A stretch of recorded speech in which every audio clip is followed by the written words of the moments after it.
Ang unang aklat ni Samuel, Kabanata 10. Kinuha ni Samuel ang sisidlan ng langis at binuhusan ang ulo ni Samuel. Pagkatapos hinagka niya ito at sinabi, "Binuhusan kita ng langis ni Yahweh upang maging hari ng Israel. Pamumunuan mo ang kanyang bayan at ililigtas laban sa lahat niyang kaaway. Ito ang magiging palatandaan na ikaw nga ang hinirang ni Yahweh upang mamahala sa kanyang bayan. Paghihiwalay natin ngayon, may masasalubong kang 2 tao sa tabi ng libingan ni Raquel sa Selsa, na sakop ng Benjamin. Sasabihin nila sa iyo na nakita na ang mga asnong hinahanap mo, at ikaw naman ngayon ang inalala at ipinagtatanong ng iyong ama. Sa dako pa roon, may masasalubong kang 3 lalaki sa may malalaking puno sa Tabor. Papunta sila sa Bethel sa altar ng Diyos. Ang isa'y may dalang 3 tupang maliit, ang isa'y 3 malalaking tinapay, at ang isa'y sisidlang balat na puno ng alak. Babatiin kanila at ibibigay sa iyo ang 2 sa dala nilang tinapay. Kapag inalo ka, tanggapin mo. Pagdating mo sa burol ng Diyos sa may kampo ng mga Pilisteo, makakasalubong mo naman ang 1 pangkat na mga propeta na pinangungunahan ng mga manunugtog ng alpa, tamborin, plauta at lira. Sila'y galing sa altar sa burol at nagpapahayag ng propesiya. Sa oras na iyon, lulukuban ka ng Espiritu ni Yahweh. Ikaw ay sasama sa kanila at gagawin mo ang ginagawa nila. Magbabago ang iyong pagkatao. Kapag naganap na ang mga palatandaang ito, gawin mo ang dapat mong gawin sapagkat sasamahan ka ng Diyos. Pagkatapos noon, mauna ka sa akin sa Gilgal at pupuntahan kita roon para ipaghain ang handog na susunugin at handog pangkapayapaan. Hihintayin mo ako roon ng 7 araw at sasabihin ko sa iyo ang dapat mong gawin." Nang maghiwalay sila ni Samuel, si Saul ay binigyan ng Diyos ng bagong katauhan, at ng araw ring iyon naganap ang lahat ng sinabi sa kanya ni Samuel. Pagdating nila sa Gibeah, nakasalubungan nila ang 1 pangkat ng mga propeta. Lumukob kay Saul ang Espiritu ni Yahweh, at siya'y nagpahayag din ng tulad sa ginagawa ng mga propeta. Nang makita siya ng mga nakakakilala sa kanya, itinanong ng mga ito, "Ano bang nangyari kay Saul na anak ni Kish? Propeta na rin ba si Saul?" Isang taga roon ang sumagot, "Bakit naman hindi? Baka siya pa nga ang kanilang pinuno." At dahil dito, nagsimula ang kasabihang, "Propeta na rin ba si Saul?" Pagkatapos ng pangyayaring iyon, si Saul ay nagpunta sa altar sa burol. Pagdating doon, si Saul at ang kasama niyang lingkod ay tinanong ng kanyang tiyo, "Saan ba kayo Sumagot siya, "Hinanap po namin ang mga asno. Nang hindi ko makita, nagtuloy kami kay Samuel." Sinabi ng kanyang tiyo, "Ano ang sinabi sa iyo ni Samuel?" Sumagot si Saul, "Sinabi niyang nakita na raw ang mga asnong hinahanap namin, ngunit hindi niya binanggit ang tungkol sa pagkahirang sa kanya bilang hari ng Israel." Ang mga Israelita ay tinawag ni Samuel sa isang banal na pagpupulong sa Mispa. Sinabi niya, "Ito ang ipinapasabi ni Yahweh. Inilabas ko kayo sa Ehipto. Iniligtas ko kayo sa mga Ehipsyo at sa mga kahariang nagpapahirap sa inyo. Ngunit itinakwil ninyo ako, ang Diyos na humango sa inyo sa kahirapan at nagligtas sa inyo sa maraming kagipitan. Itinakwil ninyo ako nang humingi kayo ng haring mamamahala sa inyo. Kaya nga, lumapit kayo kay Yahweh, sama-sama ang pagkakalipi at magkakasambahay." Nang matipo ni Samuel ang buong Israel sa harap ng altar ni Yahweh, nagpalabunutan sila at nakuha ang lipi ni Benjamin. Pinalapit naman niya ang mga angkan sa lipi ni Benjamin at nabunot ang pamilya ni Matre. Sa kahuli-hulihan, pinalapit niya ang lahat ng anak ni Matre at ang nabunot ay si Saul na anak ni Kish. Ngunit wala roon si Saul. Dahil dito, itinanong nila kay Yahweh, "Pupunta po kaya siya rito?" Sumagot si Yahweh, "Naroon siya sa bunton ng mga daladalahan at nagtatago." Siya'y patakbo nilang pinuntahan at dinala sa mga tao. Nang mapagitna siya sa karamihan, si Saul ang pinakamatangkad. Sinabi ni Samuel sa mga tao, "Ito ang pinili ni Yahweh, wala siyang katulad sa buong bayan." Sabay-sabay silang sumigaw, "Mabuhay ang hari!"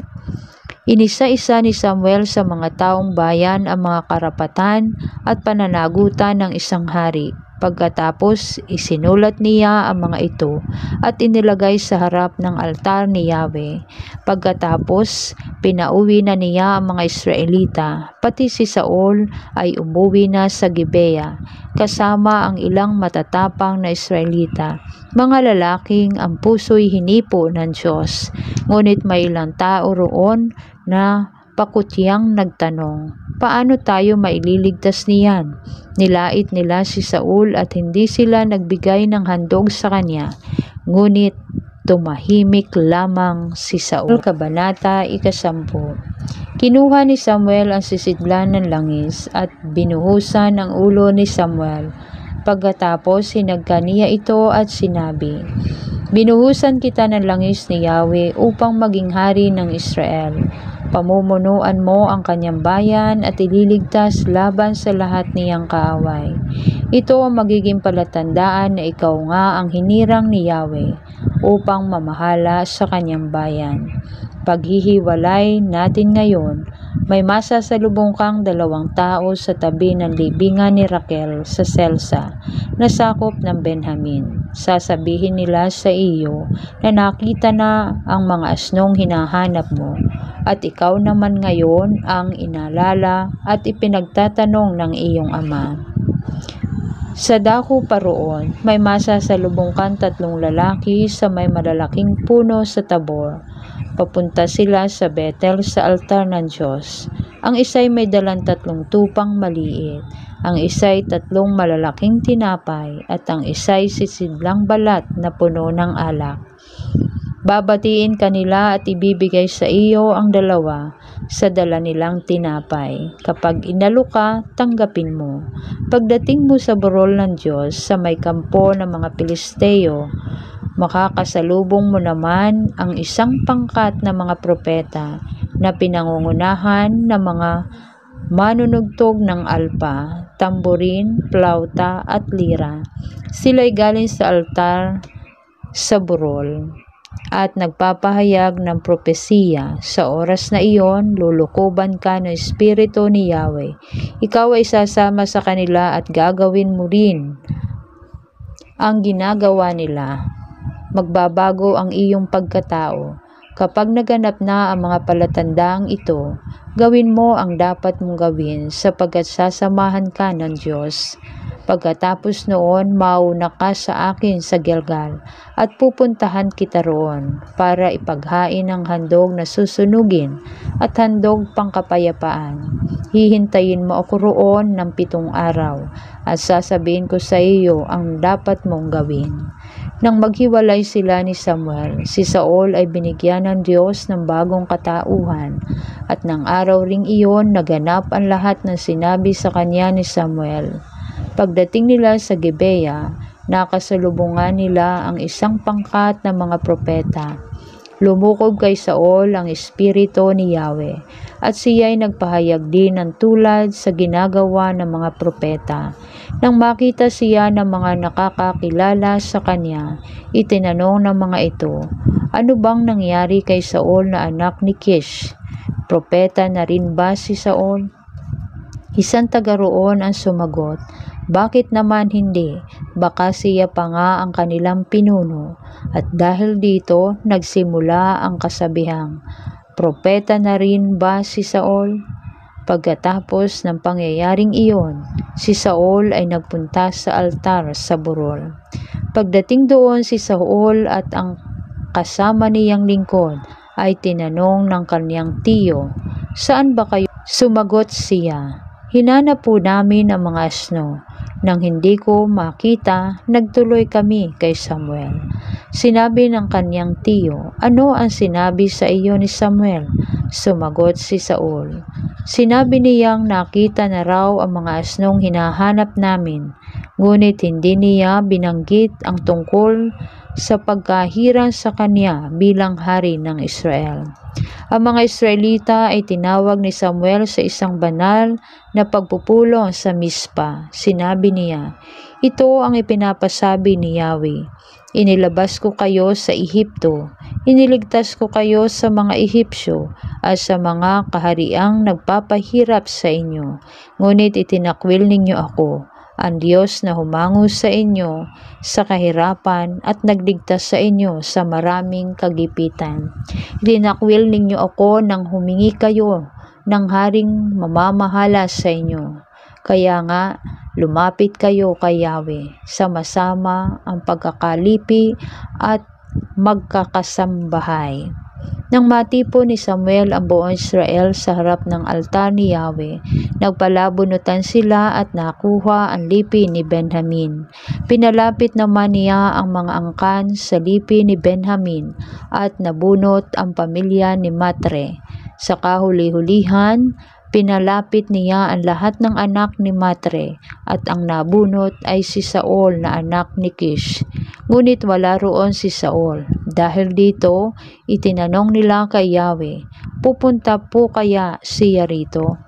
Sumagot si Yahweh, "Naroon siya sa bunton ng mga daladalahan at nagtatago." Siya'y patakbo nilang pinuntahan at dinala sa mga tao. Nang mapagitna siya sa karamihan, si Saul ang pinakamatangkad. Sinabi ni Samuel sa mga tao, "Ito ang pinili ni Yahweh, wala siyang katulad sa buong bayan." Sabay-sabay silang sumigaw, "Mabuhay ang hari!" Inisa-isa ni Samuel sa mga taong bayan ang mga karapatan at pananagutan ng isang hari. Pagkatapos, isinulat niya ang mga ito at inilagay sa harap ng altar ni Yahweh. Pagkatapos, pinauwi na niya ang mga Israelita. Pati si Saul ay umuwi na sa Gibea, kasama ang ilang matatapang na Israelita, mga lalaking ang puso'y hinipo ng Diyos. Ngunit may ilang tao roon na pakutyang nagtanong, "Paano tayo maililigtas niyan?" Nilait nila si Saul at hindi sila nagbigay ng handog sa kanya, ngunit tumahimik lamang si Saul.